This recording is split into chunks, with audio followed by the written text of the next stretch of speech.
Pop star Lady Gaga has spoken openly about her membership of the Illuminati for the first time to say that she regrets joining the secret society.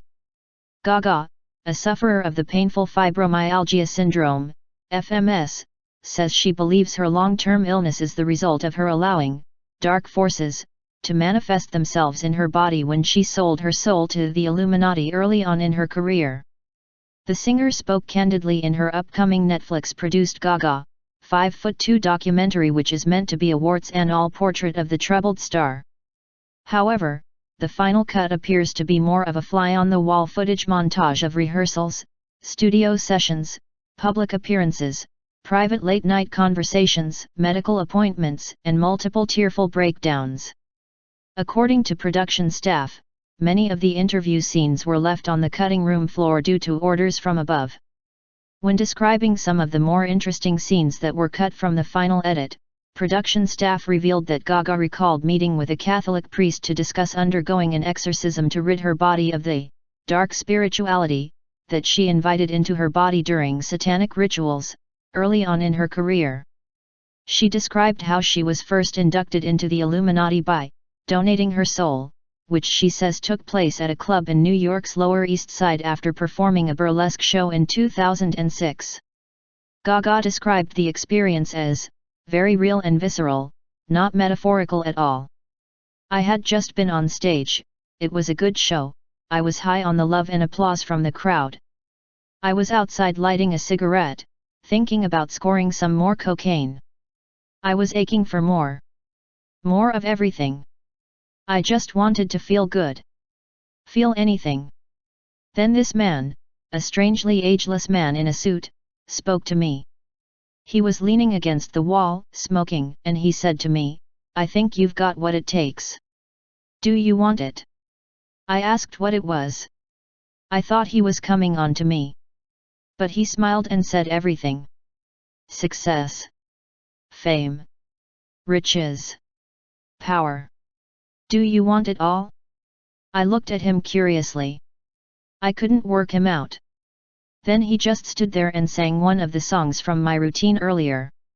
It was otherworldly. I stared at him like he was a dark jewel dredged up from the deepest ocean. I got down on my knees and asked him who I should praise. I looked him right in the eye and told him I wanted it all. I told him I'd do anything." Before meeting the man she describes as my illuminated prince, Gaga had little commercial success or public recognition. As a struggling performer who mostly played in dive bars, in burlesque clubs, and at late-night revues, Gaga was able to create the music and achieve everything she had ever dreamed of, in exchange for one thing, her soul. Outside the Mercury Lounge in New York City that night, Gaga concluded a deal with the prince and instantly found that success was a cinch. In exchange for her soul, Gaga was able to create the music for which she became famous, with the most well-respected collaborators, producers, and promoters in the business queuing up to work with the unknown club singer. Within 1 year she was one of the biggest-selling artists on the planet.